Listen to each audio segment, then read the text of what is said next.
Buenas, ¿cómo andan? ¿Todo bien? Bueno, la clase de hoy lo que vamos a hacer es hablar un poco más de regresión lineal. Vamos a hablar en principio de lo que es la descomposición de la varianza.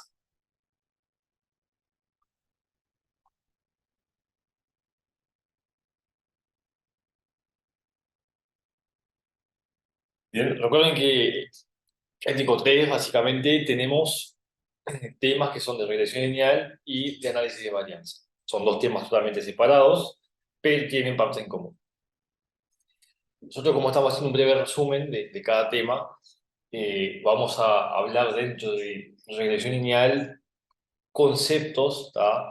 Fundamentos de descomposición de varianza, porque son cosas que se van a utilizar. Eh, Como les digo, todas las clases, hay mucho más de esto y estos temas son, vamos a usar un poquito de cada cosa para mezclarlos e integrar los conceptos, los fundamentos, pero ¿tá? Sepan que hay mucho más de esto. ¿Tá? Entonces, vamos a hablar de la descomposición de la varianza entonces y vamos a empezar hablando de, bueno, que la descomposición de la varianza en realidad lo que nos brinda a nosotros es, en realidad es una forma bastante útil para ver si el modelo funciona bien. ¿Tá? Nosotros con la varianza vemos las desviaciones y demás. Nosotros vamos a descomponer todo eso para ver, descomponer el problema y descomponer la información. Vamos a ver cosas más precisas. Al igual que hacíamos con una función que descomponíamos, dicho de alguna manera, llegamos al gráfico de los residuos, en los cuales veíamos un poco más a fondo y más en detalle lo que estaba pasando. Esto es un poco parecido a la idea. ¿Bien? Entonces, vamos a hablar primero de lo que se llama la suma de los cuadrados totales. ¿Ah? La suma de los cuadrados totales se define como la sumatoria, ¿tá?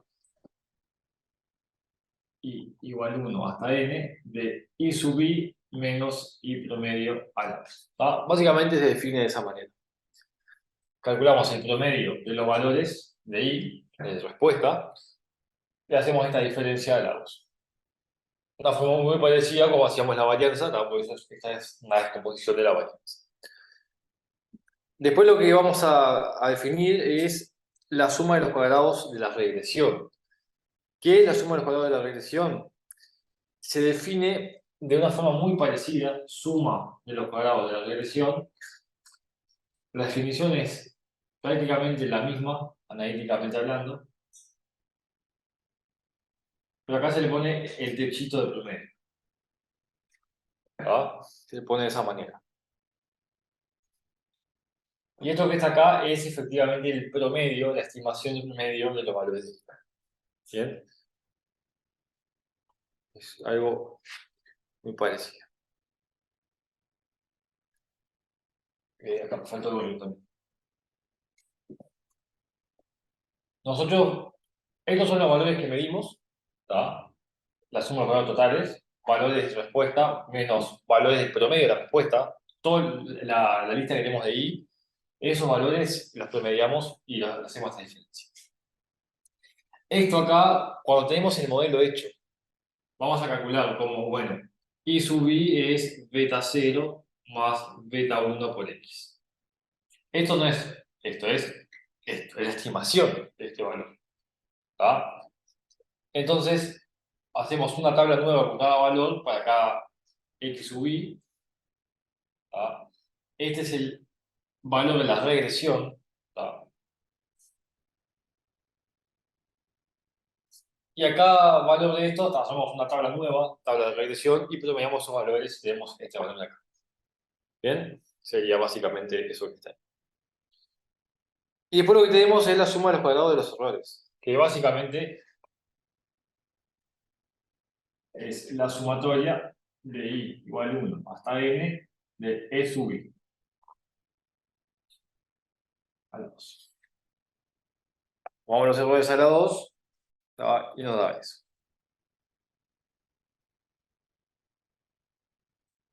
Entonces, ¿para qué nos sirve esto? Nosotros vamos a descomponer la suma de los cuadrados totales como la suma de los cuadrados de la regresión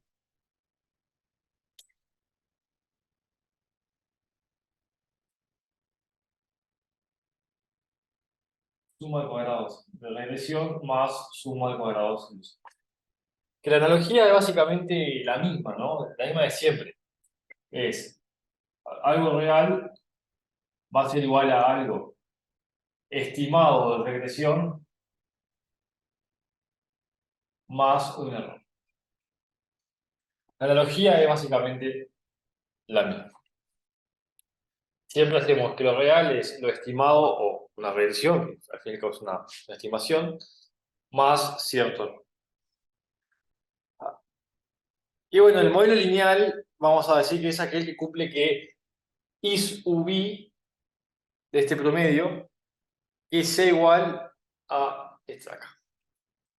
O mejor dicho, se va a verificar esto en el caso de que cada valor de estos sea igual a cada valor de estos. Es decir, un modelo ideal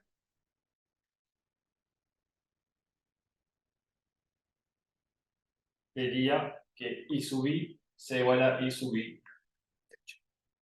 Esto conlleva a que, bueno, el promedio real sea igual al promedio de los estimados de la regresión. ¿Ah? Queremos que con nuestra función de regresión lineal tengamos el valor igual o lo más próximo posible al real. ¿Bien? Por eso esto nos permite ver, es un método práctico para ver si la estimación es buena o no.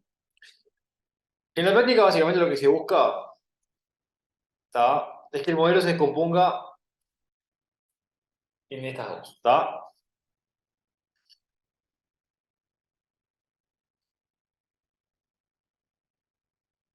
¿Cuál es la idea de esto? Es que si nosotros tenemos acá un valor, lo que se espera en la práctica es que este valor de acá sea lo más parecido a este. O sea, que el peso principal esté acá. Que esto se descomponga básicamente en esto.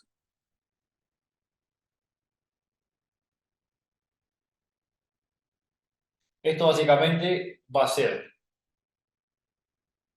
por un lado, la suma de los cuadrados de la regresión y la suma de los cuadrados de los errores. Cuando más chico sea esto, más grande va a ser esto y esto va a ser más próximo a esto. ¿Tá? La idea sería básicamente esa. Intuitivamente sería esa. Bien, entonces, en base a esto, vamos a definir lo que es el coeficiente de determinación.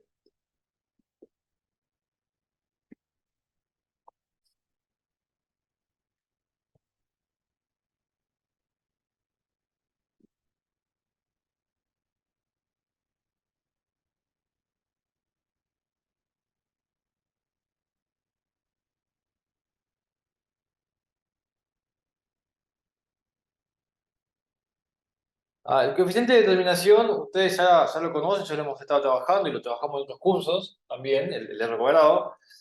Nos sirve para medir la bondad de ajuste, pero bondad de ajuste lineal, bueno, estamos haciendo un modelo lineal en este caso, y se utiliza como coeficiente de determinación.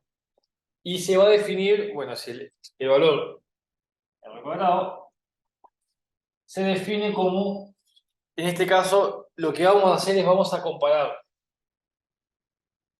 con lo que lo estamos comparando es con lo real. Entonces, abajo va a ir lo real.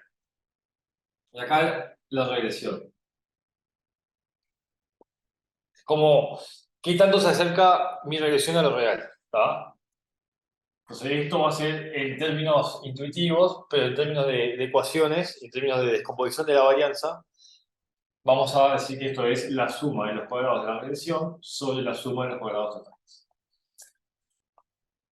Recuerden que el coeficiente del cuadrado explica, ¿tá?, el porcentaje de desviación, de diferencia de la varianza real con la teórica, con la estimada, mejor dicho.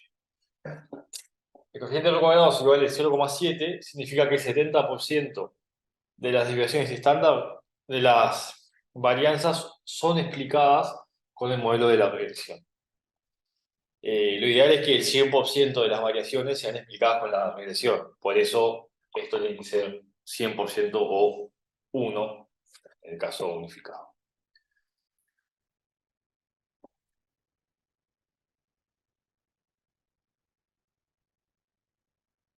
Bien, recuerden que estas son cosas positivas, porque son cuadrados. esto es positivo, esto es positivo, entonces esto es positivo. Estrictamente, como la suma de los cuadrados totales es suma de los cuadrados de la relación más suma de los cuadrados de los errores, lo que vamos a decir es que esto también es mayor o igual a 0. Entonces, en el mejor de los casos, decimos que la suma de los cuadrados totales va a ser mayor o igual a 0 y va a estar comprendida, va a ser menor o igual a suma de los cuadrados totales. Entonces, ¿qué pasa acá?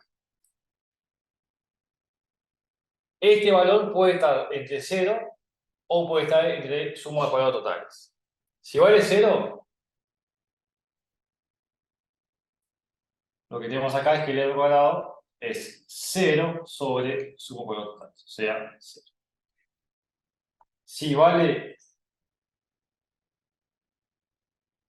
esto, entonces el r cuadrado es suma de cuadrados totales. Esto es igual a esto. Entonces acá coloco esto. Y esto vale el punto. Entonces el r cuadrado está entre 0 y 1. Algo que ustedes ya bien sabían. ¿Bien? Entonces sigamos. Este es el r cuadrado chico también. Aclaremos eso por las dudas.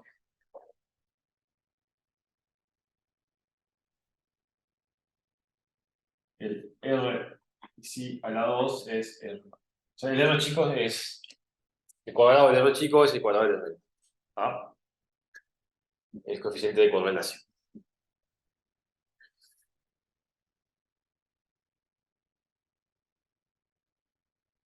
Bien.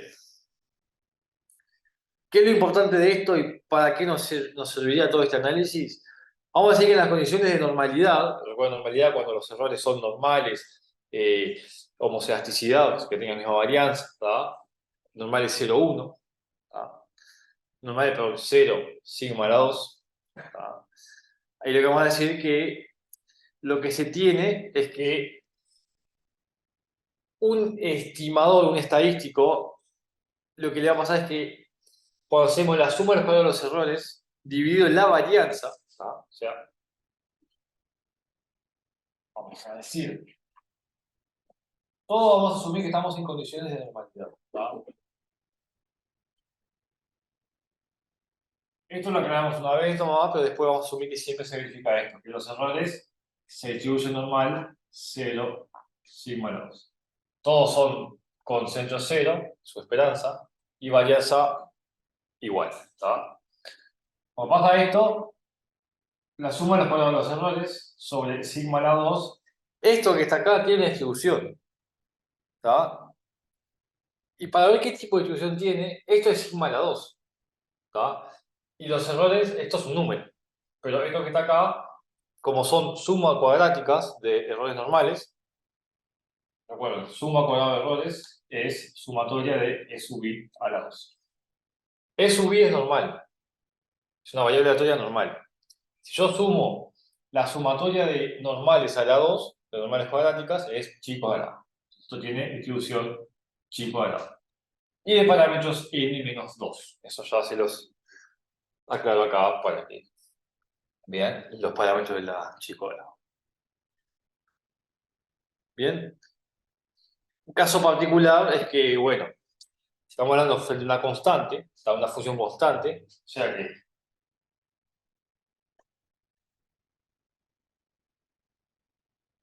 si beta 1 vale 0, recuerden que i es beta 1 más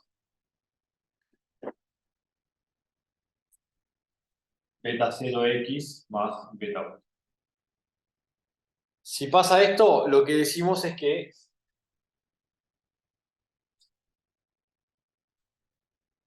esto que está acá tiende a normal de parámetro 1, simplemente 1. Una cosa muy importante en estadística es la independencia. Algo que se va a cumplir siempre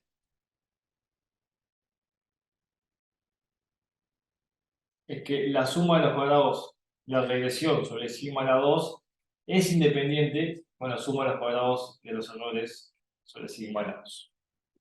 Eso es algo que siempre se va a cumplir, ¿tá? La independencia de esos parámetros.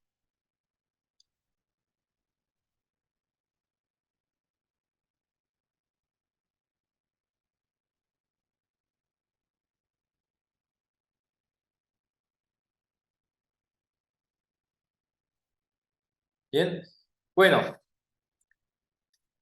en el caso de que se cumpla todo esto anterior y en el caso de que beta 1 valga 0, lo que es interesante ver es cómo se distribuye el cociente, ¿tá? De algo sumamente importante que es esto sobre esto, ¿tá? En ese caso,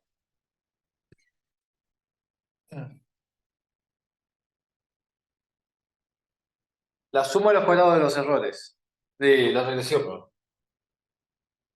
sobre sigma a la 2, acá vamos a poner dividido 1, para que, asumiendo esto que está acá, y después lo que vamos a hacer es lo mismo, dividido sigma a los cuadrados de los errores sobre sigma a la 2 n menos 2. Esto tiene una distribución de f de Fisher, bueno, de parámetros 1, n menos 2. Numerador, denominador. Eso es bien importante. Bueno, acá lo que vamos a entrar con todo esto que vimos es en los test de hipótesis, ¿ah? Para los parámetros. Vamos a empezar en el principio, ya que hablamos del parámetro beta 1, los test de hipótesis para el parámetro de beta 1.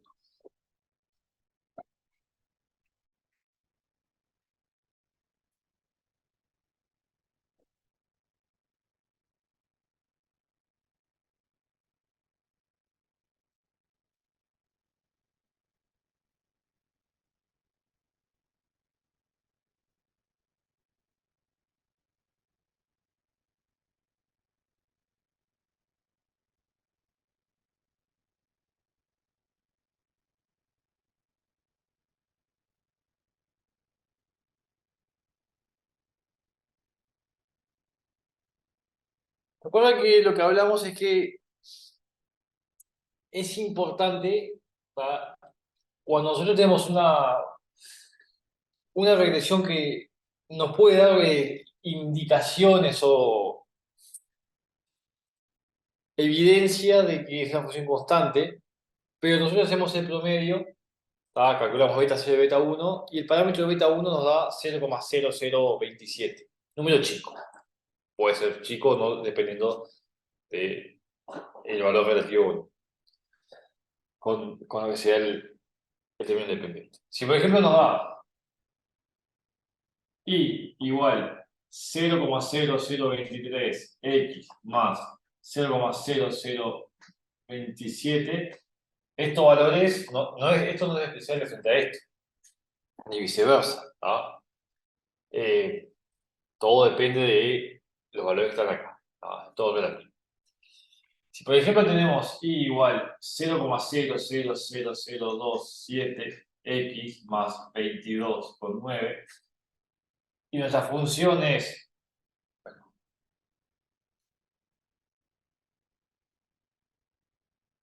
nos da indicios de que, bueno, esto es una recta constante, pero la matemática nos dio algo cero exacto, ¿no? La probabilidad de que acá de cero es cero, ¿no? La probabilidad de que un número es cero, ¿no? Un número cualquiera, particularmente. La probabilidad de que esto dé 0,0239 es cero, ¿no?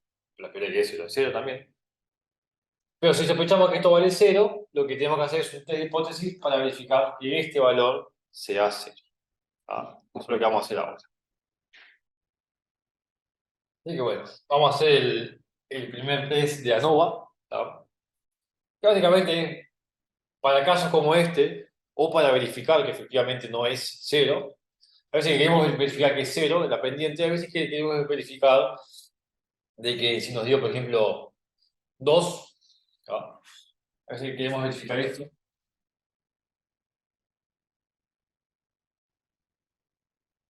Nos dio y igual a 2x más 223. El 2 respecto al 223 es chico, entonces podemos pensar, bueno, tal vez este valor es un valor chico. Entonces nos dio esto. Vamos a, con la información que tenemos, a hacer un test de hipótesis que sea que el beta 1 sea cero contra la alternativa de que no sea cero o mayor a cero, en cuyo caso sabemos que es positivo. Eso nos sirve para verificar que el resultado que obtuvimos en regresión lineal, complementarlo con el resultado que obtendremos con el test de ANOVA, para verificar que esto sea o no sea cero, nos sirve para eso. O para verificar que sea cero, para verificar que sea distinto de cero. ¿Está? Entonces vamos a hacer el primer test que se llama test de ANOVA.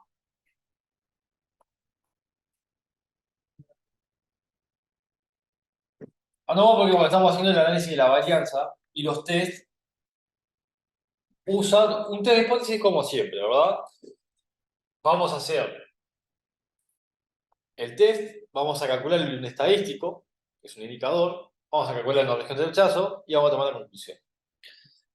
Test de ANOVA, o análisis de varianza, es porque el estadístico se obtiene descomponiendo la varianza, analizando la varianza, ¿está? En su descomposición. Entonces, lo que vamos a hacer en primer caso es escribir qué es lo que nos interesa a nosotros, o sea, escribir el test. Que la hipótesis nula sea que beta 1 sea 0, contra la alternativa de que beta 1 sea distinta de esto.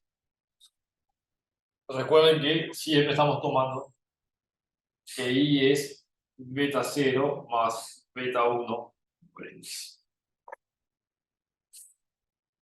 ¿Bien? Básicamente lo que vamos a decir acá es que nuestro estadístico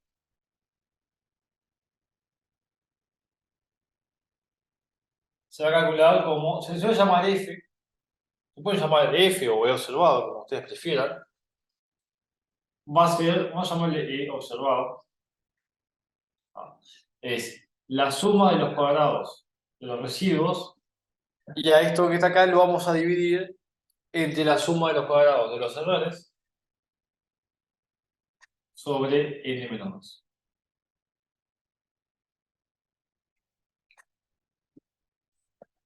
Esto que está acá tiene una distribución, como vimos antes, de f de Fisher. F de Fisher, y particularmente es 1 menos alfa, con parámetro 1 en el numerador y n-2 en el denominador. Confianza, grados de libertad, numerador, grados de libertad, denominador. ¿Bien? Y en este caso ya estamos dando la pista de, bueno, cuál va a ser la región de rechazo, y va a ser unilateral. ¿Tá? Positiva, obviamente, porque estamos haciendo cocientes de varianzas, pero va a ser unilateral.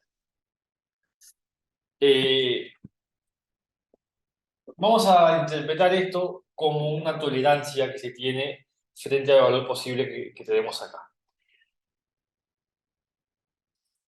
En este caso, se va a rechazar, ¿tá?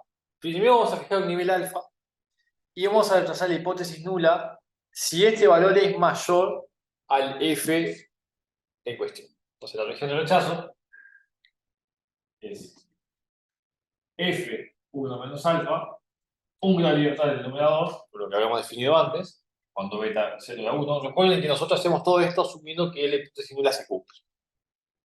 N menos. Todo esto hasta más infinito.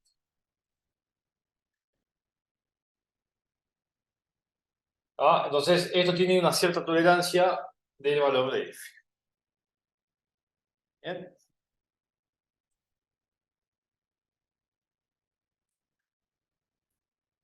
Una forma interesante que tenemos nosotros de ver esto es con la definición del coeficiente de determinación.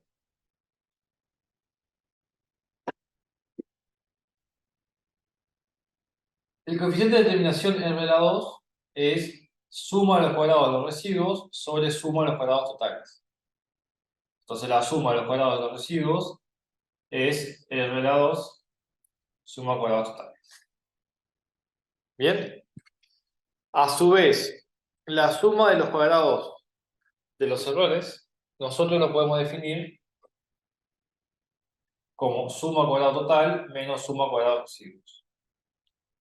Esto es suma cuadrado total menos R de la 2 suma cuadrado residuos. Total. O sea, suma cuadrado total 1 menos R de la 2. En este caso, podemos definir, o sea, voy a escribir el día observado, el estadístico. Bueno, acá es R de la 2 suma cuadrado total dividido 1 menos R de la 2 suma cuadrado total sobre n menos 2. Lo cancela y queda n menos 2, para arriba, R de la 2 sobre 1 menos R de la 2. ¿Bien? Perfecto.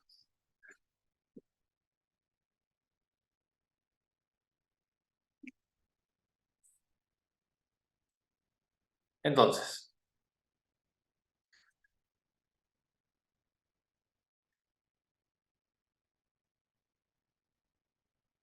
en base a esto, lo que podemos decir es que el valor, vamos a calcular el valor límite. Esto tiene que ser mayor, eh, para que se rechace.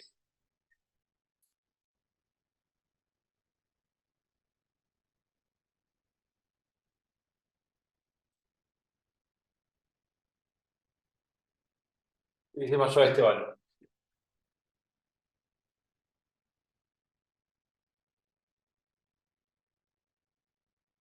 Entonces, con esto lo que vamos a calcular es el valor límite de R para que se rechace.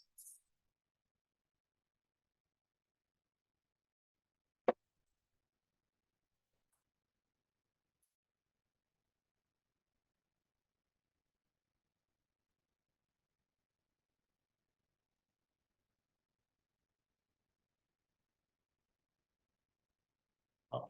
Lo que tenemos que hacer es despejar el valor de R. Y básicamente ya les pongo el resultado anotado. Tiene que ser mayor o igual a, en este caso,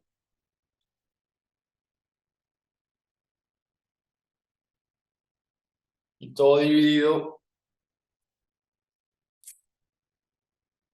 en menos 2 más.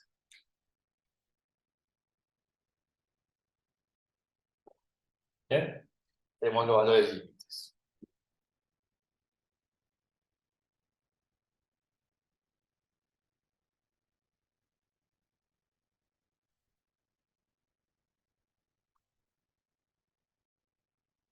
Esto es un caso en realidad particular, es muy útil, ¿tá? Muy utilizado, pero es un caso particular de querer hacer un test de hipótesis escrito de la siguiente manera.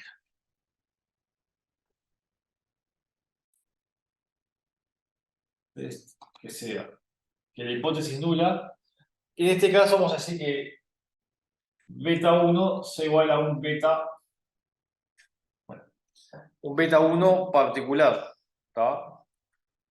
Entonces beta 1, puse.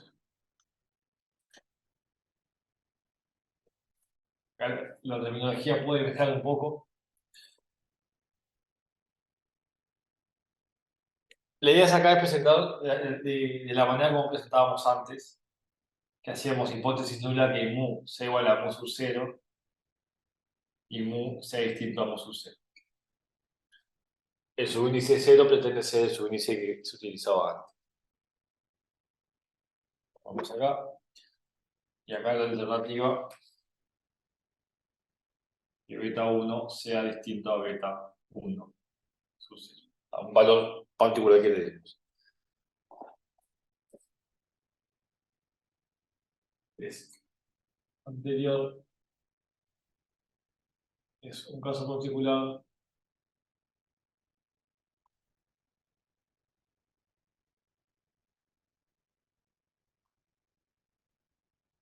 con beta 1 0 igual a 0. Un caso particular, a ver si estaba ahí.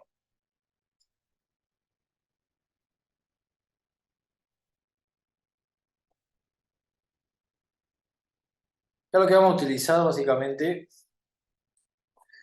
es beta, el test, el estadístico. Vamos a utilizar beta 1 estimado, el que estimamos la regresión, menos el beta 1, este que está acá, el valor que proponemos, dividido S. Esa es la desviación estándar muestra. Y eso lo vamos a multiplicar a todo eso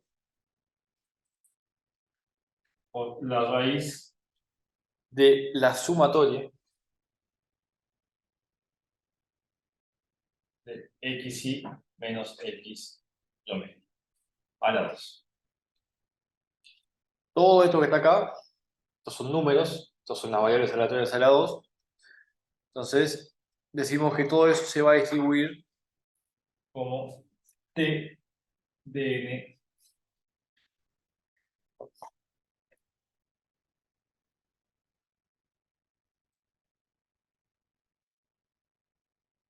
t de n menos t chica.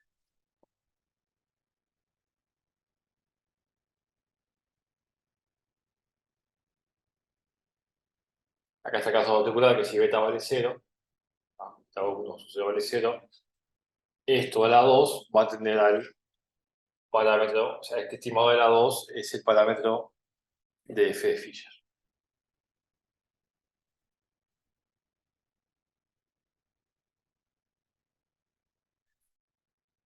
Bueno,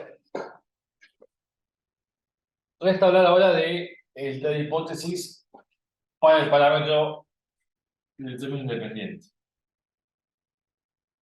O sea, el beta sub 0. En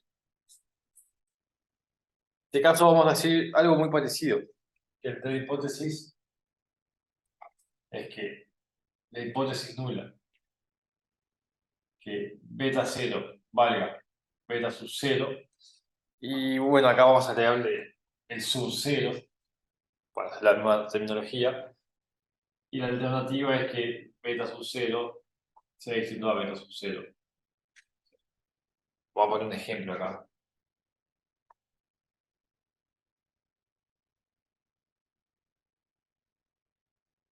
Hipótesis nula, que beta sub 0 valga 1,5 y la alternativa que beta sub 0 es distinto a 1,5. Pequeño ejemplo más.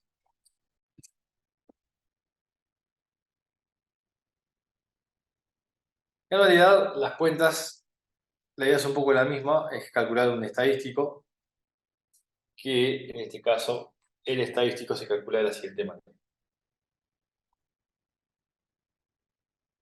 El día observado en este caso es el estimado de beta 0 menos el beta 0 lo opuesto, en este caso sería lo estable 1,5, y a todo esto lo vamos a dividir. Esto es diferencia de valor medio sobre desviación estándar. Entonces, en este caso la desviación estándar para todo esto que está acá se calcula como S y esta ponderación. 1 sobre n, y le vamos a sumar acá el x promedio a la 2, todo dividido. Esto. Todo esto lo vamos a dividir de la sumatoria xy menos x promedio a la 2.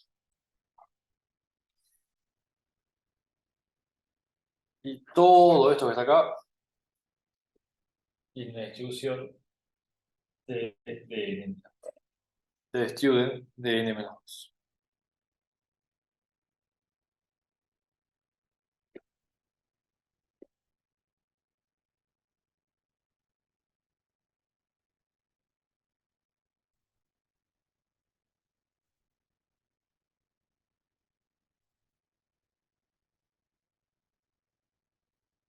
En este caso va a importar si es uni o bilateral. En este caso va a importar, dependiendo de lo que le estemos dando acá.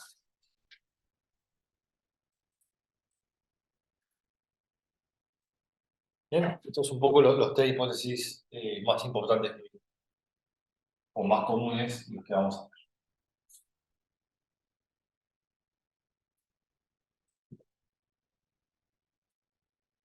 Entonces,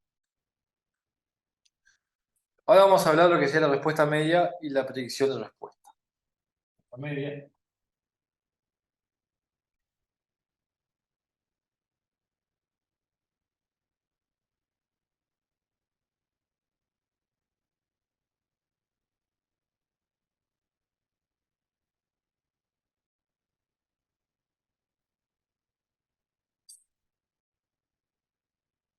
Lo que podemos decir es que un modelo se puede usar, ¿tá? En este caso, para trabajar con el parámetro.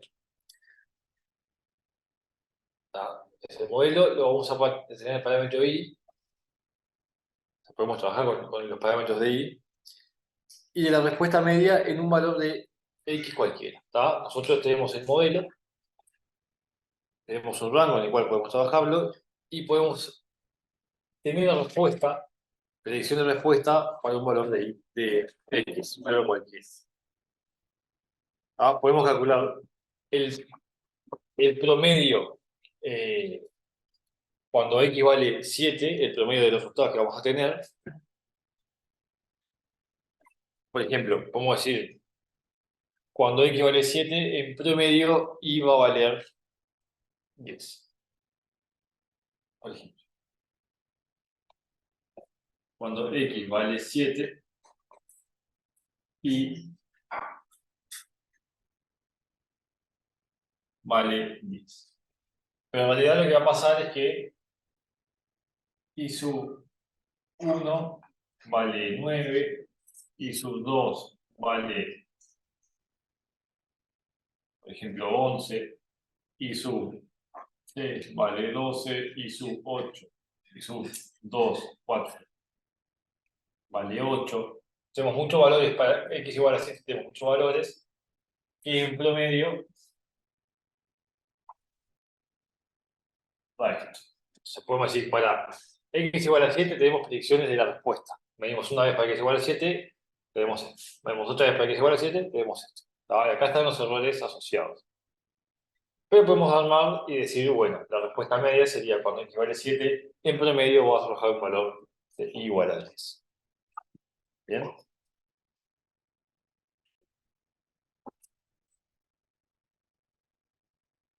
Vamos a hacer un ejercicio en el práctico de esto, bastante interesante.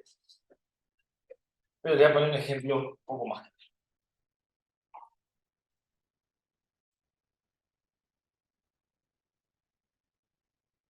X representa el tiempo.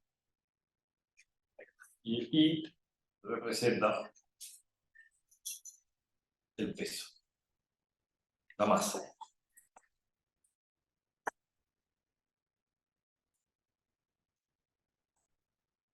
Entonces podemos decir que el ejemplo que les mencioné antes del maní de chocolate, cuanto más tiempo se esté produciendo, o sea, el maní esté en chocolate más tiempo, puede pensarse que se lleve una masa mayor de chocolate. Cuando el tiempo va a ser menor, la masa tendría que ser menor. Se puede tomar muestras de decir, bueno, calculo para tiempo de 10, 15 y 20 segundos, por ejemplo. Y para cada una de ellas se toman 5 medidas. Entonces, lo que se va a hacer acá, por ejemplo, es cuando x e y, cuando x vale 10, 10, 10, 10, 10, tomamos 5 medidas, esto puede ser 22, 23, 24, 22, 24. X e Y, 15 segundos. Acá podemos decir que esto tiene 26, 26, 28, 25, 27. Cuando X y 20 cada uno, vamos a decir que lo tiene 37, 29, 34, 33, 30. Bueno, puse a propósito una varianza mayor, mayor dispersión de los datos. Lo que se hace con esto es, decimos, para X igual a 10, entonces Y promedio para X igual a 10 vale, invento un número, 23. Invento, todo estoy inventando, hay que hacer las cuentas. Cuando X vale 15, entonces Y promedio para X igual a 15 vale, vamos a poner 27, 26. Para inventar para hacerlo más. Cuando X vale 20, el promedio de X igual a 20, vamos a decir que vale 34. Vale, inventado. ¿Para qué nos sirve esto? Nos sirve para armar una tabla que sea X y valores de promedio. 15, 20, acá tenemos 23, 26, 34.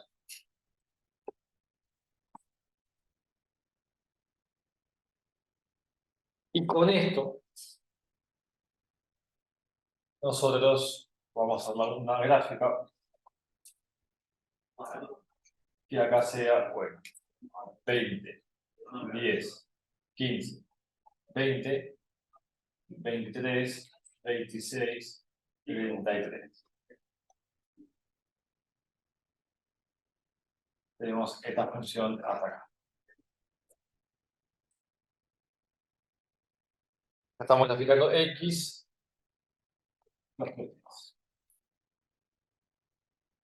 ¿Qué significa esto? Que cuando yo mida, si yo espero que esté 17 segundos, por ejemplo, el promedio de pesos que va a dar van a ser estas de acá. ¿Tá? ¿Qué es lo que va a pasar realmente? Que tenemos que cuando X vale 17, por ejemplo, en 17 tenemos esta distribución de pesos.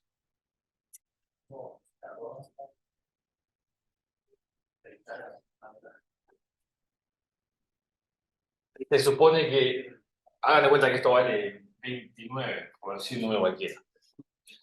Cuando X vale 17, cuando está a 17 segundos, el peso va a ser 29. El promedio de los pesos va a ser 29. Significa que los valores van a estar centrados en 29, pero pueden ser dispersos, ¿tá?, entre todos ellos, cuyo promedio da 23. Esto sería el gráfico de la respuesta media para una variable. ¿Tá? La idea sería, conceptualmente, sería eso. Y vamos a hacer un ejercicio de eso en el práctico ahora más adelante. Bien. Y bueno, en realidad tenemos muchos test de hipótesis que se pueden ver acá, que están a modo de ejemplo en el teórico para que tengan una idea de que existen y que en algún momento se pueden utilizar, pero vamos a ver menos, ¿verdad? No vamos a ver tan completo al detalle todo esto.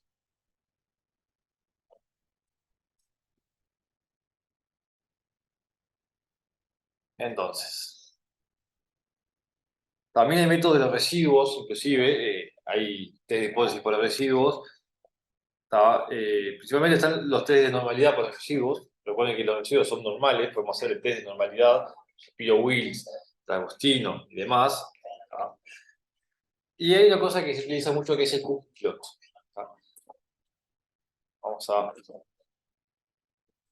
poner a modo de título informativo. ¿Tá?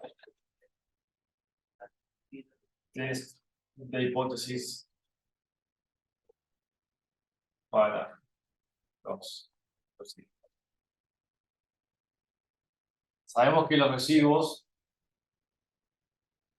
se espera que E sub i sea de distribución normal 0 sigma lados. Entonces el test de hipótesis que se puede hacer es que la hipótesis nula es que los residuos sean normales y la alternativa es que los residuos no sean normales. Ese es un test de hipótesis posible. También se puede hacer la homogeneidad de varianza y demás, pero por lo general lo más común es hacer este tipo de cosas. ¿Cuáles son los residuos que los test que se pueden hacer ahí? Va a ser test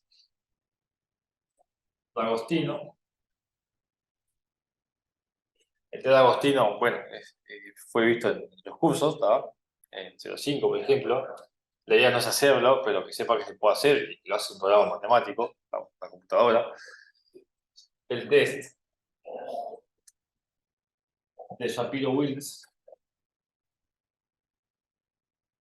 El test de Shapiro-Wills es otro método para determinar lo mismo. Hay quienes dicen que este test es más preciso porque tiene más información. No tienen por qué coincidir los test, pero por lo general este tiene más información, el de Shapiro-Wills tiene más base estadística y más datos, más preciso, más fino, por así decirlo, y suele dar resultados más precisos. No es una regla general, pero es un comentario. Y después está algo muy importante que es el Q-plot. El Q-plot básicamente lo que está haciendo es, bueno, grafica los valores de residuos, ¿tá? Y los ordena respecto, bueno, a un valor estadístico, ¿tá? Lo que importa es que en realidad, a términos teóricos conceptuales, en condiciones de normalidad, lo que está acá, los puntos deberían de quedar alineados. Entre más curvos estén, menos normales son. Un tema de ajuste, básicamente eso. Entonces, vamos a... Entonces, vamos a hablar de algo también importante, que es la regresión múltiple, ¿está? O los modelos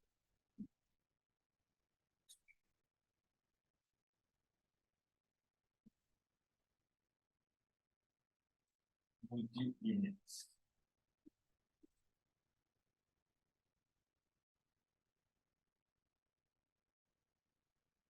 O modelo lineal múltiple. El modelo lineal múltiple o los modelos multilineales, lo que se propone en realidad es que existe, bueno, un beta 0 hasta un beta sub k, muchos coeficientes, que me van a determinar en realidad existe beta 0, beta 1, beta sub k, tal que y lo voy a determinar en este caso como beta 0 más beta 1 x1 más beta k x.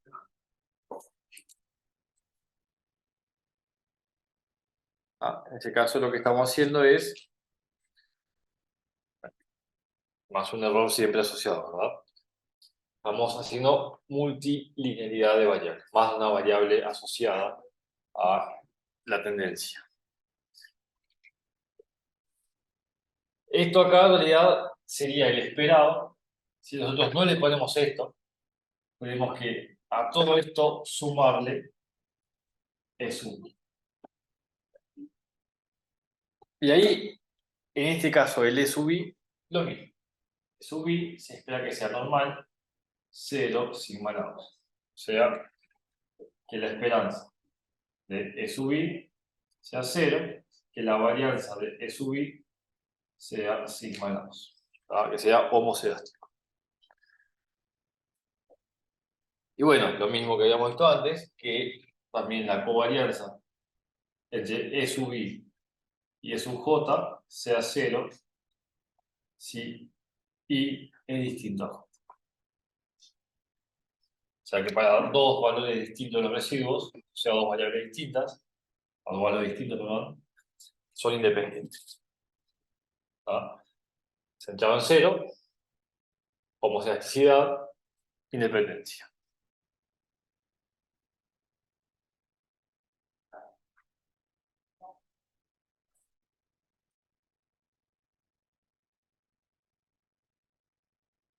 ¿Bien?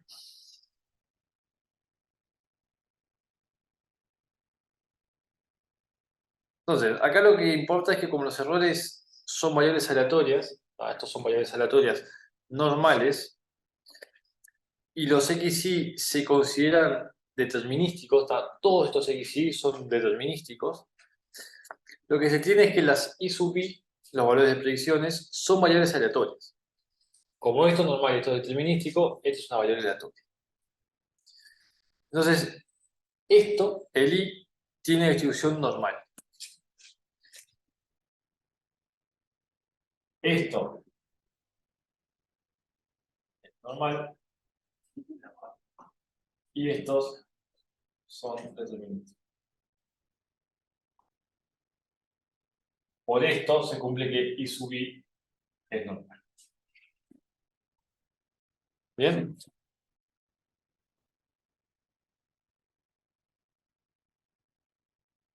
Bueno, hay forma de calcular la varianza y demás, que vamos a decir que como la varianza de todas estas va a coincidir con sigma de ambos. ¿Bien? Todas esas variables aleatorias. O sea, homocedáctica. Y lo mismo va a pasar también la covarianza.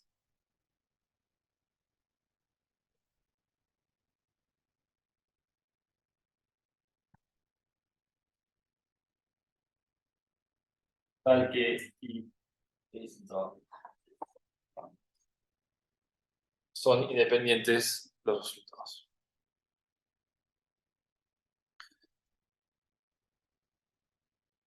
Acá la esperanza, por acá la esperanza, se calcula en realidad como una matricial, por así decirlo, y es como el X beta. Tiene en cuenta todos los X y todos los beta. No es la idea entrar mucho en detalle, lo pueden seguir leyendo, no hay problema, pero hay forma de calcularlo también, está todo tabulado, y forma de estimar, mejor dicho, cada uno de estos parámetros. Son sumatorias muy largas, es un poco expandir todo lo que vimos antes, pero básicamente que se puede utilizar eso seguro. Bien. Y bueno, la idea sería, sí, la idea sería dejar esto por acá. Ten en consideración siempre que esto es un brevísimo resumen de todo lo que hay, y es un resumen inclusive de la parte teórica que está en la página. Eh, los modelos multilineales son un poco más realistas porque la realidad tiene más una variable que afecta a la ecuación, es como un mapeo más completo. Pero lo más importante es que tengan independencia entre los valores posibles, que sea normal. Básicamente que esto sea una distribución normal. Es como la forma de determinar que el I sub I es un modelo multilineal aceptable. Entonces, bueno, vamos a borrar acá y le voy a hacer a un par de ejercicios. Desde que viene en teórico, lo que vamos a hacer es, vamos a hablar más específicamente de ANOVA, Acá lo que hicimos fue, empezamos con modelos lineales, seguimos con modelos lineales aplicando algunos conceptos o unos fundamentos o elementos de ANOVA, y la clase que viene vamos a aplicar puramente ANOVA. ¿Ah? Nos olvidamos un poco de los modelos lineales y vamos a aplicar ANOVA propiamente dicho para tener una idea de cómo funciona. Entonces, vamos a hacer ahora los prácticos.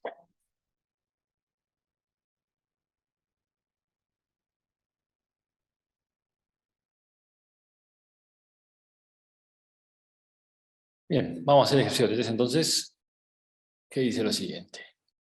Los problemas visuales y musculoesqueléticos asociados con el uso de terminales con pantalla de visualización, VDT por las siglas en inglés, se han vuelto muy comunes en los últimos años.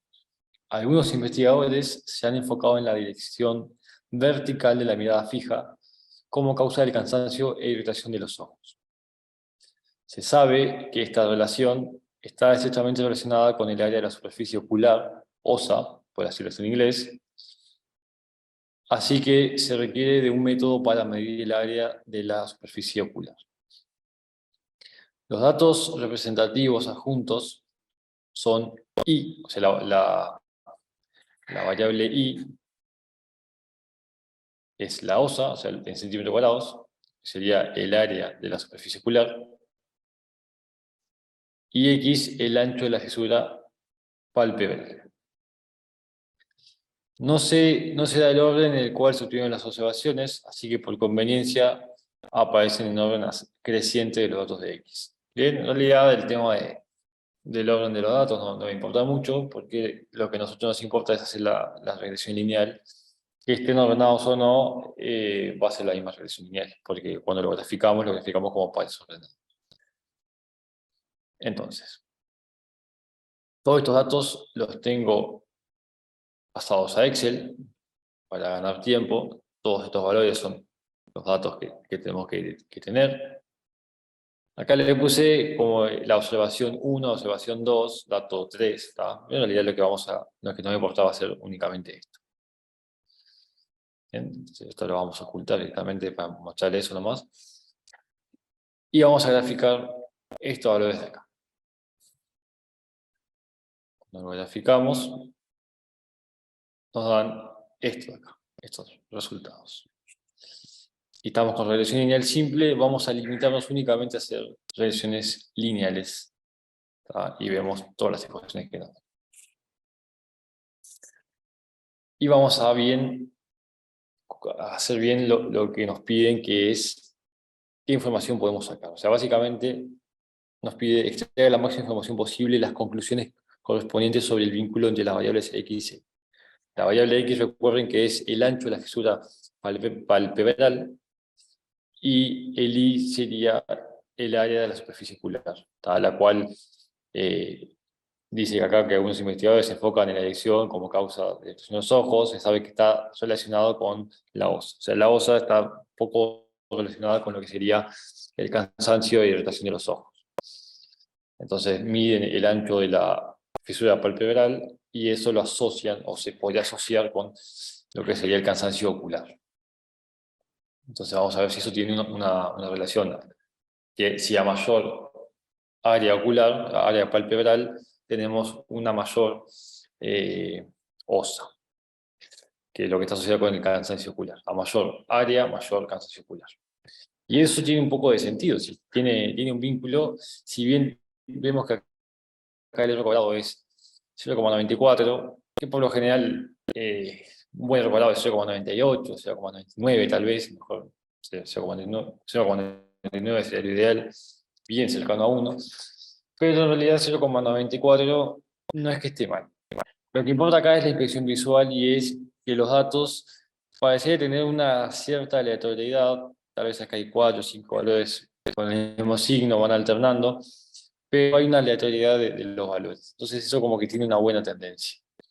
Si ustedes proponen, por ejemplo, acá polinómica de grado 2, no es que cambie mucho, básicamente, y siempre en caso de una similar siempre va a cambiar. sea que la regresión lineal cuadrática no es de interés. Que tampoco lo sé porque estamos viendo únicamente la regresión lineal de simple. Entonces, lo que nos interesa de acá es ver la pendiente, ¿tá? Y que va a sacar una información clave que es que la pendiente es positiva.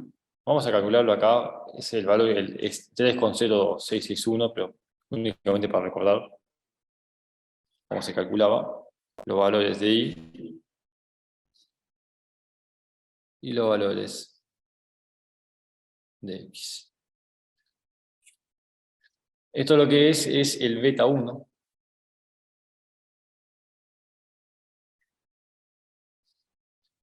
Y lo que importa es que es positivo. Como es positivo, indica que a mayor crecimiento de x, mayor crecimiento de y. O sea, a mayor crecimiento del área palpebral, tenemos una mayor osa, o sea, un mayor cansancio ocular. Y eso es una información clave que se puede sacar de acá, que hay una relación directa entre el crecimiento del cansancio ocular con el aumento del área palpebral. Es un poco lo que nos está pidiendo acá.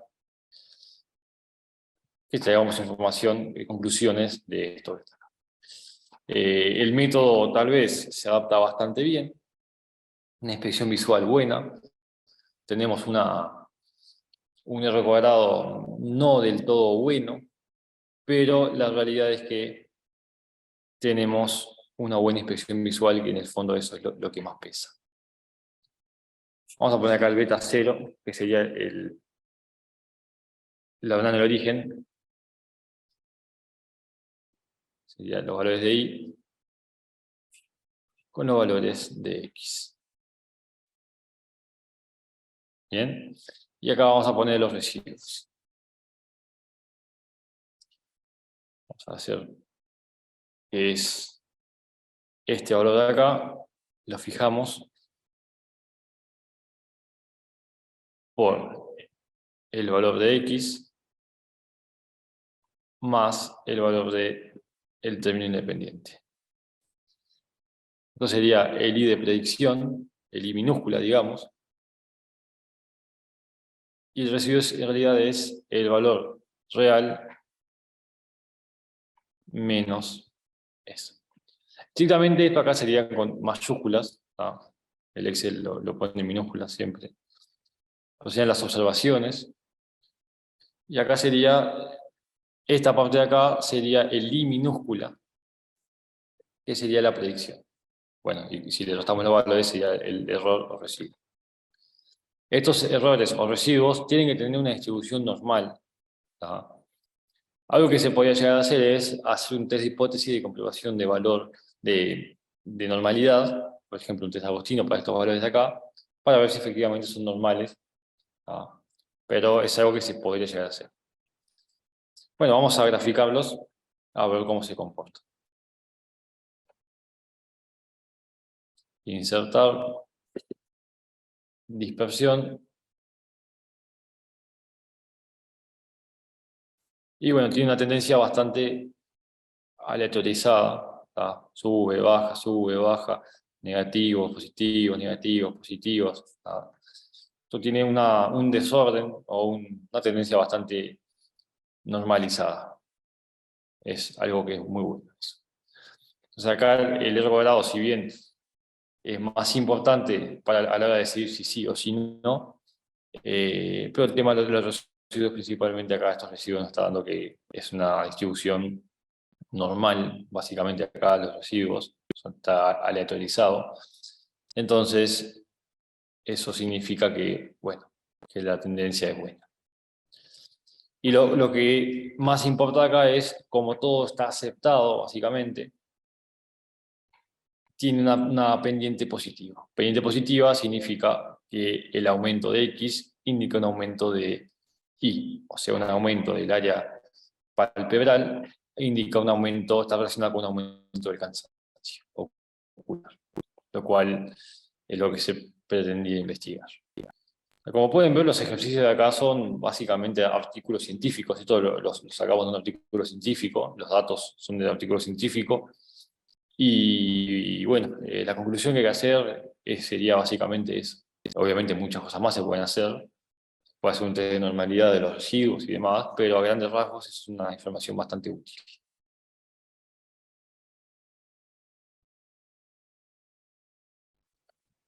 Así que sigamos.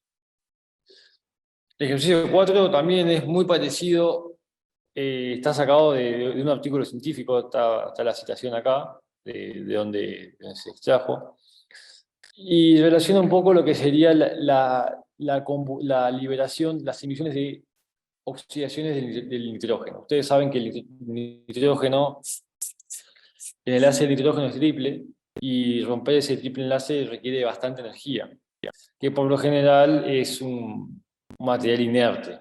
Un gas inerte es el nitrógeno por lo general.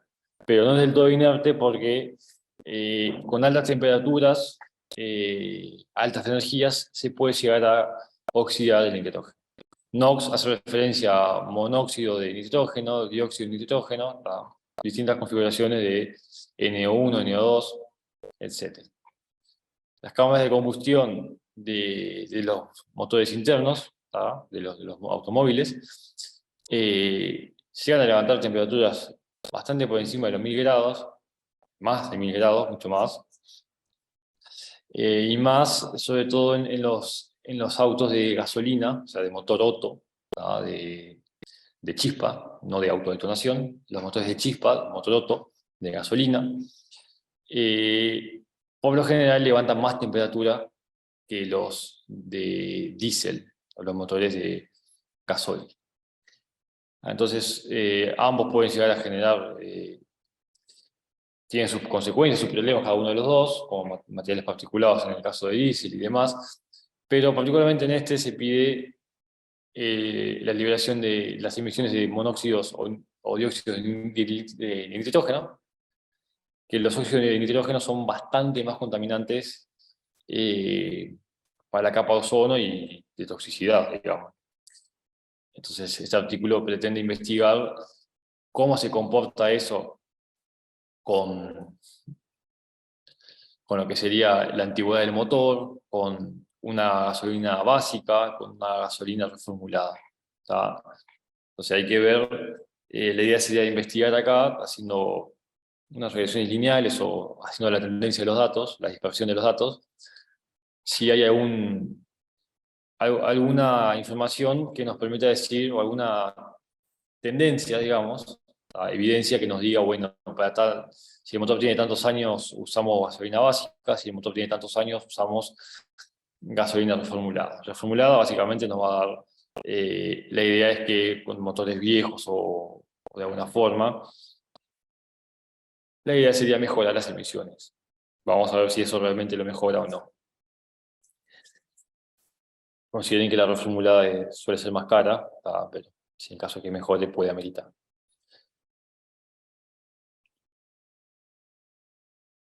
Así que bueno, se queda para que lo revisen bien ustedes. La idea es discutir lo máximo posible los resultados obtenidos. Bien, entonces, creo que únicamente eso, porque los gases de efecto invernadero, las oxidaciones del nitrógeno son mucho más contaminantes, produce más efecto invernadero que el monóxido de carbono o que el dióxido de carbono. Así que bueno, vamos a hacer el 5, que dice lo siguiente. Vamos a leerlo acá y después lo vamos a hacer en pizarra. Suponer que el modelo de regresión lineal simple con una línea de regresión verdadera, esto es lo que nos dice la regresión real, tiene una varianza de 8, una desviación estándar de 8. Esto describe la relación entre el esfuerzo aplicado X y el tiempo de falla Y de un aparato. Le aplicamos una fuerza X, si X vale 10, por ejemplo, esto va a valer 65 menos 12, es 53. Entonces, si le aplicamos una fuerza de 10, en promedio va a demorar 53 segundos para que falle el aparato. Eso es en promedio. Entonces, con cualquier valor fijo X aster de esfuerzo, cualquier valor del esfuerzo, el tiempo para la falla tiene una distribución normal con valor medio la misma curva. Y desviación estándar 8. Ya vamos a explicar lo que significa esto que está acá. Todo esto. Todo esto que está acá. Nos pide que calculemos la probabilidad de que y sea mayor a 50 dado que x es 20, la probabilidad de que y sea mayor a 50 dado que x es 25 y la probabilidad de que y1 sea mayor a y2 con x1 25 y x2 24. Bien, entonces vamos a hacerlo en pizarrón esto.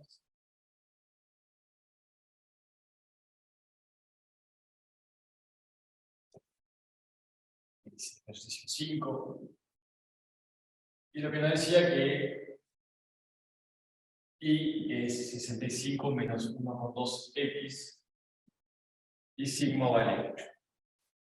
Eso es la relación verdadera. Y el dato que nos daban de que y es igual a 65 menos 1,2x asterisco, esto lo que significa es que para cada valor de x,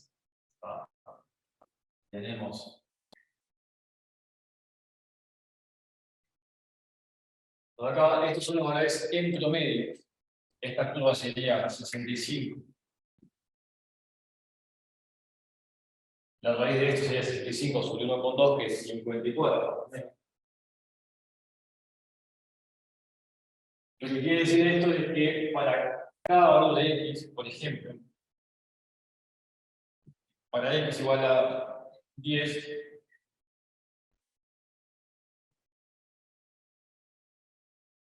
la función va a valer acá, vale 65 menos 1,2 por 10, o sea, 53. Lo que significa que 53 es el valor medio de la distribución de los errores. Hagan de cuenta que acá tenemos. En promedio va a tomar, cuando hay que valer 10, en promedio el I va a valer 53. Pero lo que significa que la curva es, estos valores son el centro de la distribución de los valores, todos los valores posibles que va a tomar. Tenemos una distribución normal. Lo que significa es que cuando x vale 10, el I va a valer muchísimos valores posibles, dependiendo de las mediciones y demás, pero en promedio va a valer 53. Y lo que significa que el 53 es el centro de la distribución de todos los puntos que podemos tener de I cuando x vale 10. Entonces, básicamente lo que nos está pidiendo acá es que calculemos la probabilidad de que I sea mayor a 50, dado que X es igual a 20. Bien, si no me equivoco, pedía eso en el práctico. Y esto vamos a pasarlo a limpio, lo que significaría esto. Tenemos esta gráfica de acá, X, y esta curva de tendencia.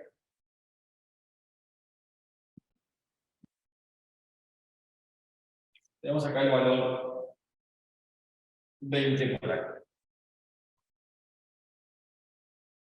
Bueno, la realidad es que I de 20 es 65 menos 1,2 por 20. O sea, que esto sería 75 menos 20 puntos.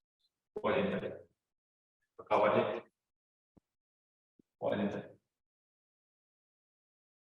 Bueno, los valores de I, cuando X vale 20, pueden ser muchos. Están centrados en una distribución normal en 40. O sea, lo que quiere decir esto es que cuando X vale 20, los posibles valores de I van a ser los siguientes.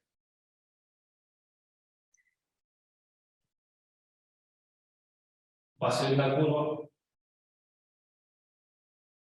que está centrada, una curva de distribución normal, está centrada en 41. Entonces los X, los valores de Y que vamos a obtener. Bueno, esto es el eje Y, está acá. Bien. O sea, acá lo que vamos a proponer es que esta probabilidad está condicionada a que X valga 20.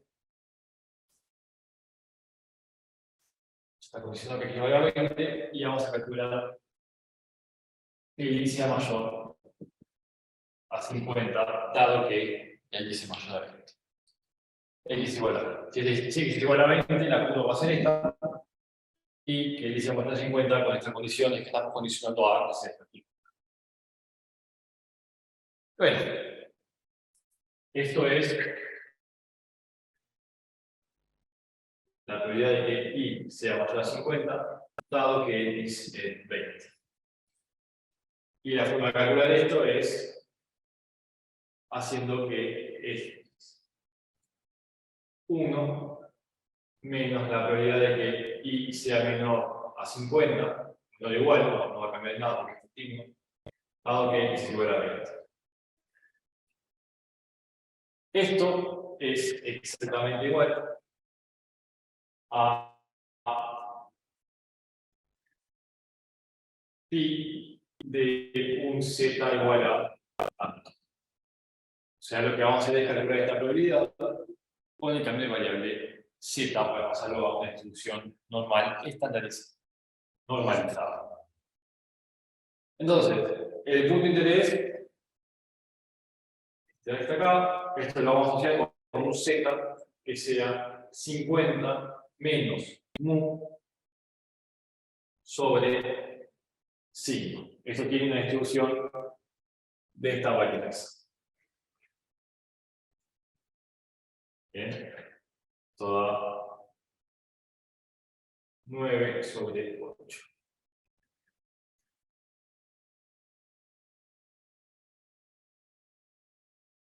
Acá lo que hay que buscar es qué valor de z da 9 sobre 8. 9 sobre 8 es 1 con 1, 2, 5. Vamos a buscar el z, el phi de z de 1 con 1, 2, 5. Entonces, en resumen, la probabilidad de que y sea mayor a 50, dado que x es igual a 20, es 1 menos phi de 1 con 2, 1,25.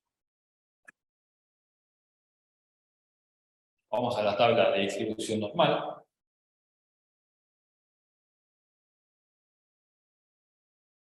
Y están llenos valores. Y ponemos que esto aproximadamente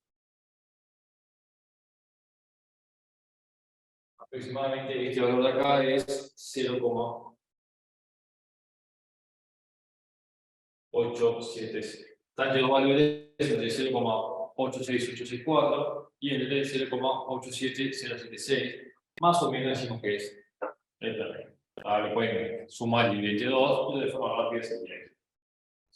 Entonces esta probabilidad sería 0,130. La probabilidad de que cuando x vale 20, que los y sea mayor a 50 es un 0,13. O sea, un 13%.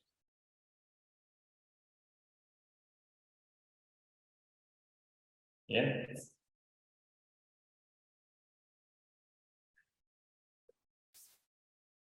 La parte B es totalmente igual.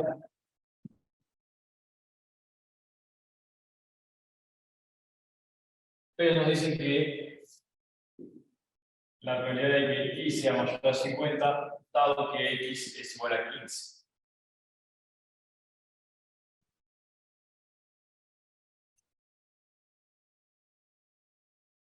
Y tenemos que hacer la misma idea.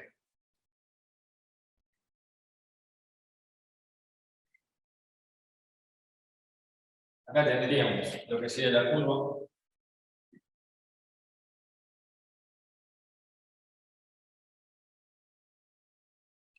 el x igual a 15, y este valor y en 15 vale 65 menos 1,2 por 15. O sea, 75 menos 18.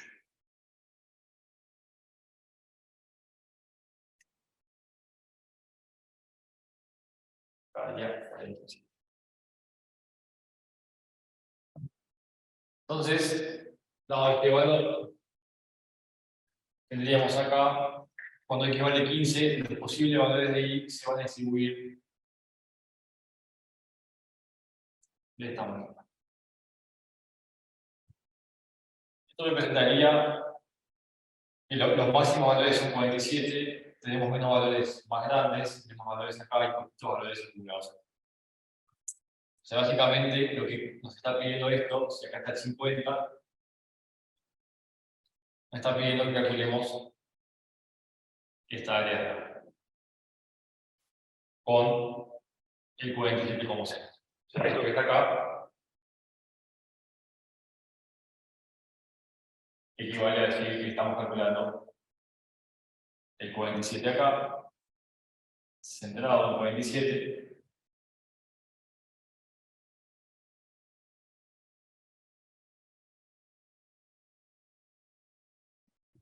el 50 está acá, y estamos calculando esta área. Esto para ahí. Esta probabilidad que está acá.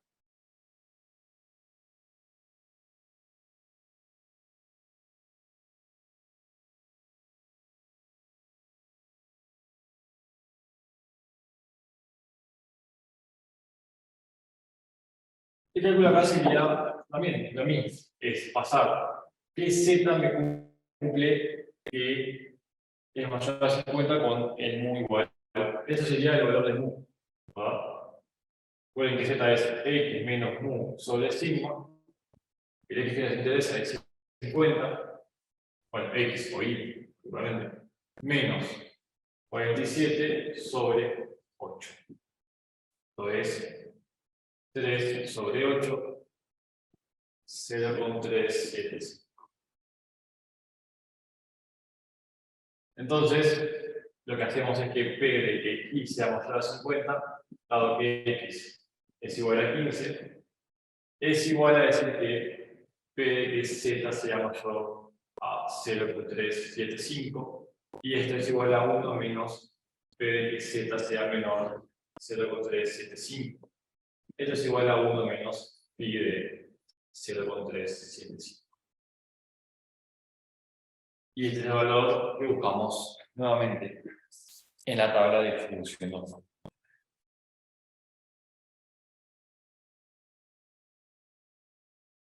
Y bueno, en promedio esto da entre dos valores, lo pueden sumar y dividir entre 2, 0,646 aproximadamente. Entonces la probabilidad va a 0,3.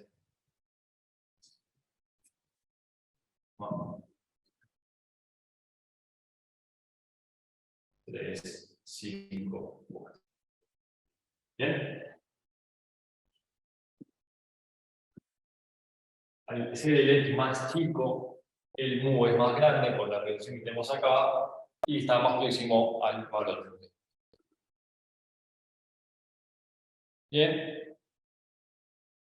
Y por último, nos pide la probabilidad de que I1 sea mayor a I2.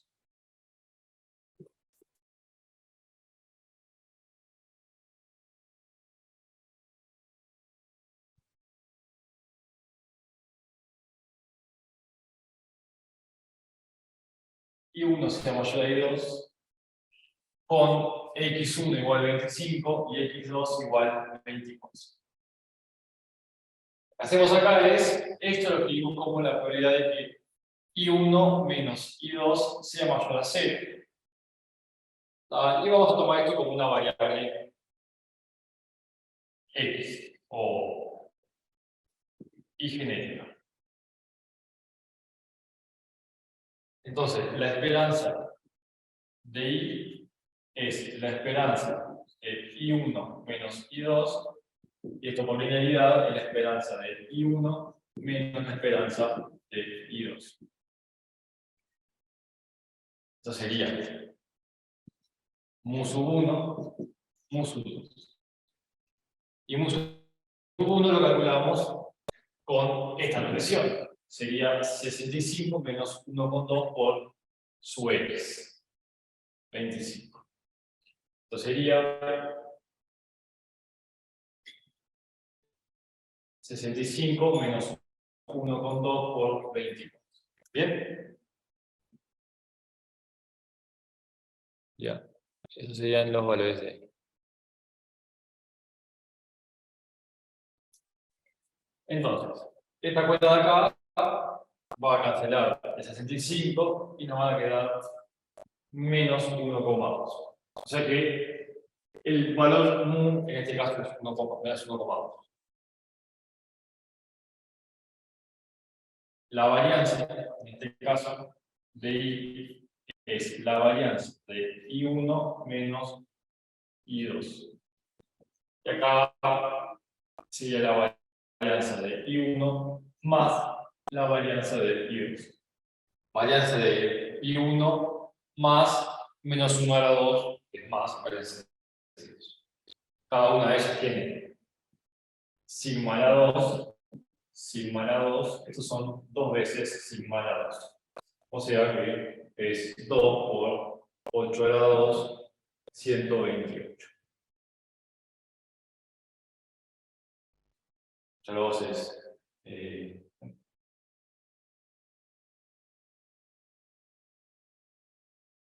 Más fácil lo podemos así simplemente.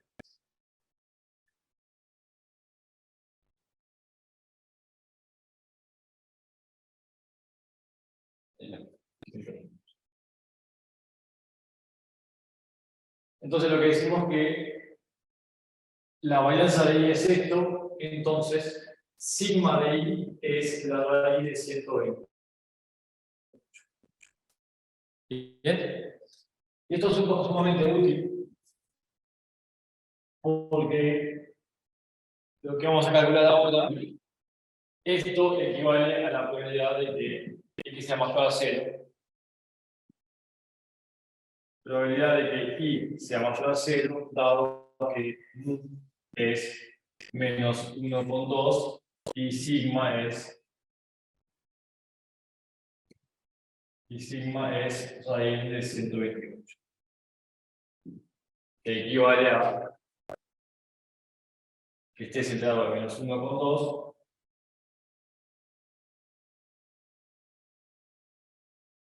hasta el 0.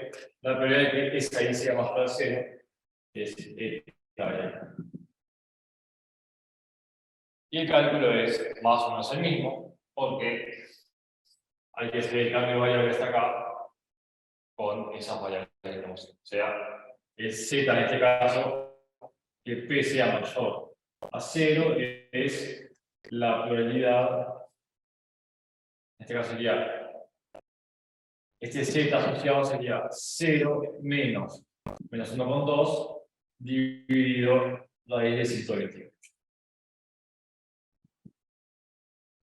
1,2 sobre raíz de 128. Y seguimos, las cosas se siguen igualito que los otros.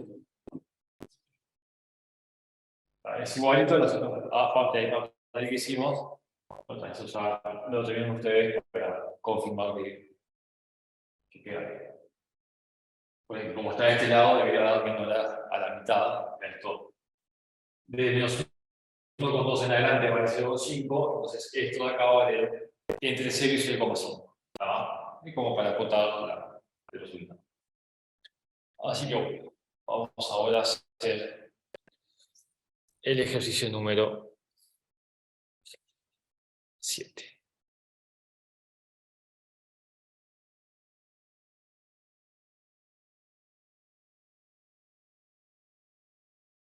Bien, ahora el ejercicio 7 nos pide lo siguiente. El concreto sin finos hecho de un agregado grueso uniformemente graduado y una pasta de cemento y agua es benéfico en áreas propensas a lluvias intensas, debido a sus excelentes propiedades de drenaje. Acá me mencioné un artículo en el cual empleó un análisis de mínimos cuadrados para estudiar cómo I, siendo I la porosidad, el porcentaje de porosidad, está relacionada con la variable X, que es el peso unitario, ¿no? Llamado PSF, que está hecho en el peso en espécimen de concreto. Y bueno, nos dan estos datos que ya los pusimos acá en el Excel. Y lo que nos pide es básicamente, bueno, que calculemos estas cosas acá. Entonces, vamos a empezar por la estimación de los parámetros de la regresión lineal por el método de los mínimos cuadrados. Básicamente tenemos que calcular beta 1 y beta 0, siendo beta 0 el término independiente y beta 1 la pendiente. Entonces, lo que vamos a hacer acá es, vamos a calcular estos parámetros de acá, o sea, vamos a hacer estas sumas, ¿tá? Que convenientemente convendría a veces, tal vez, hacer calcular esto de acá. Vamos a calcular esto de acá porque a veces las calculadoras nos dan el SXY y el SXX. Entonces vamos a calcularlo y a ver cómo se calcula. Entonces, vamos a empezar a calcular. Nos pide el x a la 2, la suma de los x por y. En este momento nos pide el y a la 2, entonces lo vamos a calcular todo. Bien, entonces, esto acá lo vamos a calcular como x a la 2, simplemente, y lo extendemos hacia abajo. Esto acá lo calculamos como x por y, y lo extendemos hacia abajo. El y a la 2, ya lo dejamos calculado por cualquier cosa,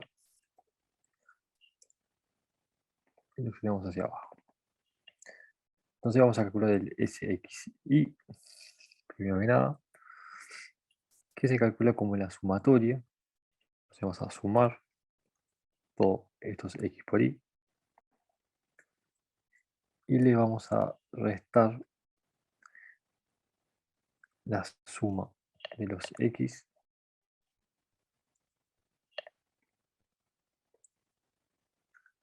por la suma de los y, que es lo que nos pide la fórmula. Y lo vamos a dividir entre el n, que podemos contar cuánto n tenemos, o sin contar nos da automáticamente los n. Y nos da esto. Lo mismo hacemos con el sxx, es la suma. Podemos haber hecho sumar cuadrados de la x original, que es lo mismo. Y le vamos a restar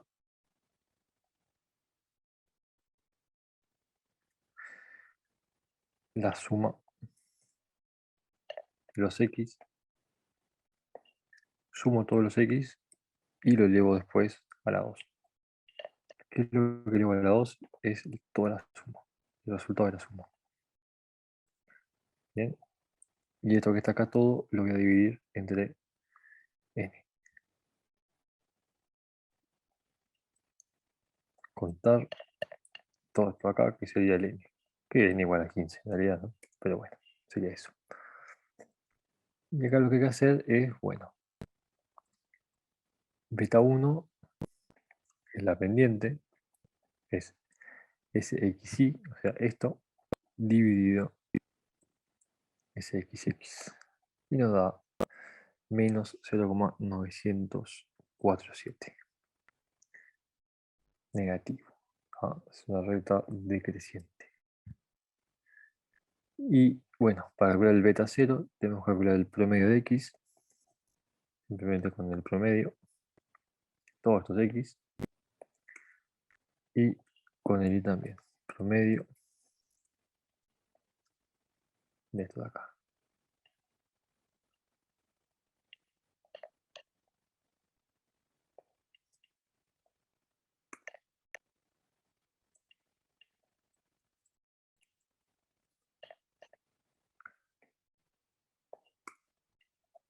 Y teniendo esos valores, lo que hacemos es, bueno, y promedio menos beta 1 por x promedio.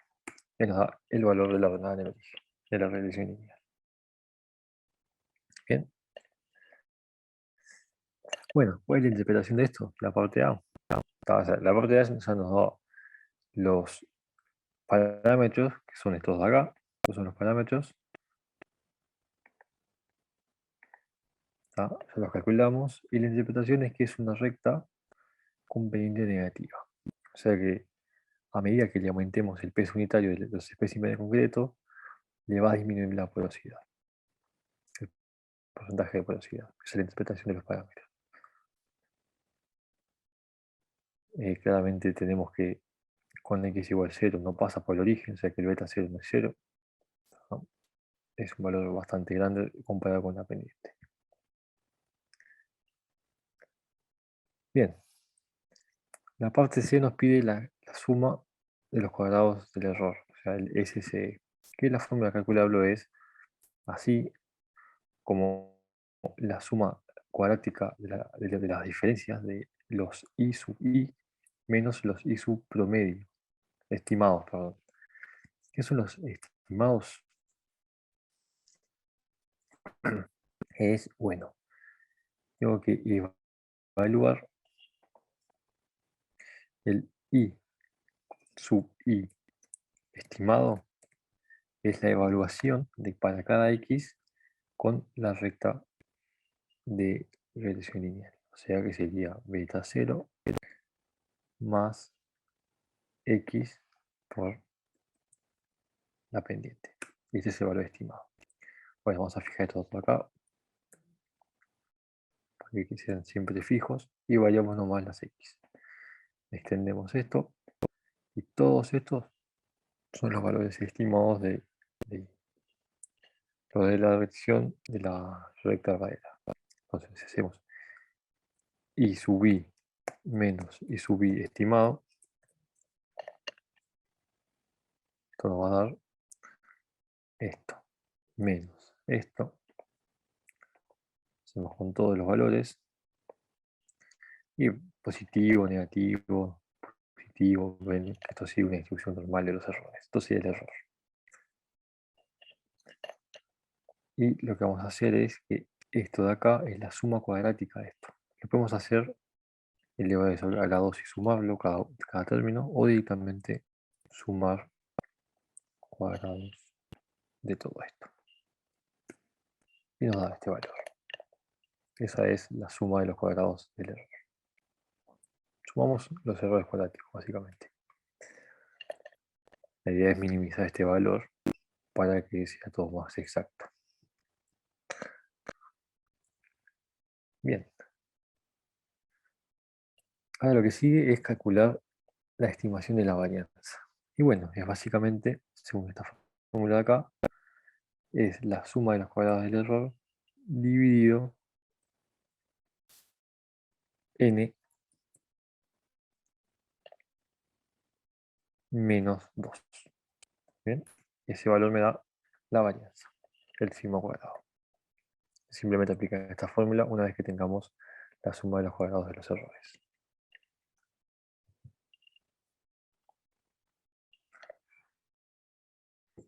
Bien, ¿qué es lo que sigue ahora? La parte E es calcular la suma de los cuadrados totales. Y eso, como la forma de hacerlo es, bueno, a cada valor de I, o sea, es lo que es el S sub I, que la forma de calcularlo es que a cada valor de I el resto del promedio. Entonces vamos a hacerlo acá directamente. Esta es la otra forma también de hacerlo, que es parecida como la calculamos acá. Podemos haber calculado el SXX de otra manera también. Hay forma de calcularlo que son equivalentes. Entonces, vamos a calcular el I sub I menos I promedio.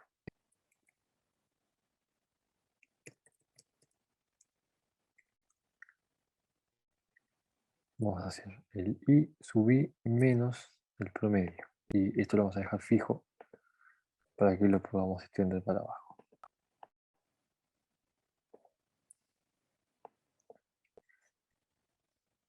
Y acá lo que se observa es, bueno, en este caso cuando le estamos el valor del I, el valor medido, la muestra, con el estimado, veíamos una distribución normal que esto era el error. Negativo, positivo, negativo, se distribuía bien.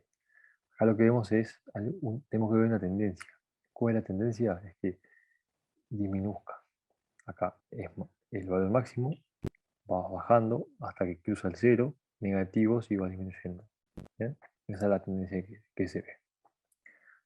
Porque están ordenados los datos. Entonces, ¿cómo calculamos esto? De vuelta, suma de los cuadrados. ¿Bien? Esto es como que hagamos lo mismo, ¿verdad? De otra forma sería esta.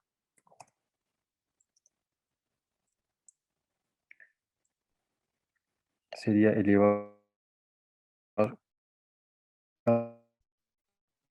esto a la 2, cada uno de ellos, y lo sumamos.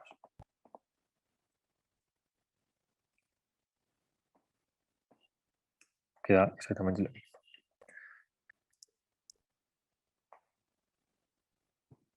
Luego, nos pide calcular el R a la 2. También nos pide calcular el R, pero nosotros sabemos que el R a la 2 se calcula como 1 menos ese cociente de ahí.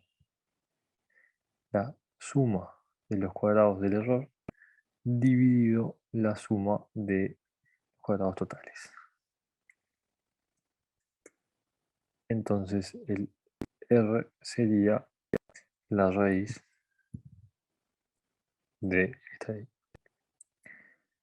Con una excepción, de que nosotros sabemos que el beta es negativo. Entonces tiene X, ahí tiene una tendencia negativa. Es decir, que cuando X aumenta y disminuye.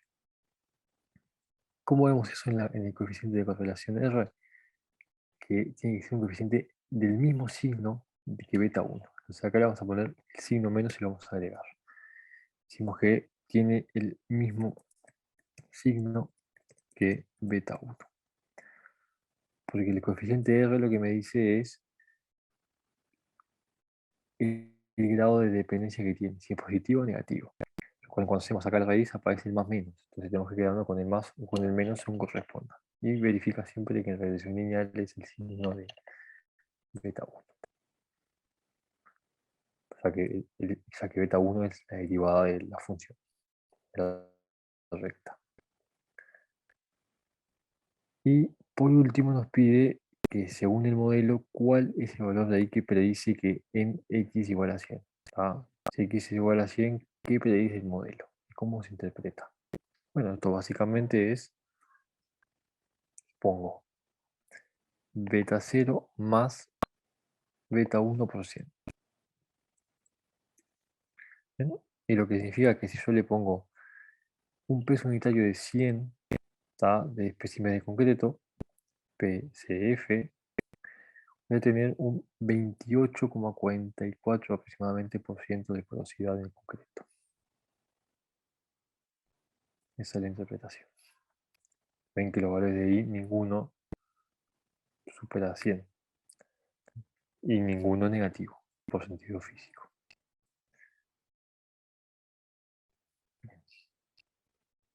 ¿Qué es lo que es conveniente hacer?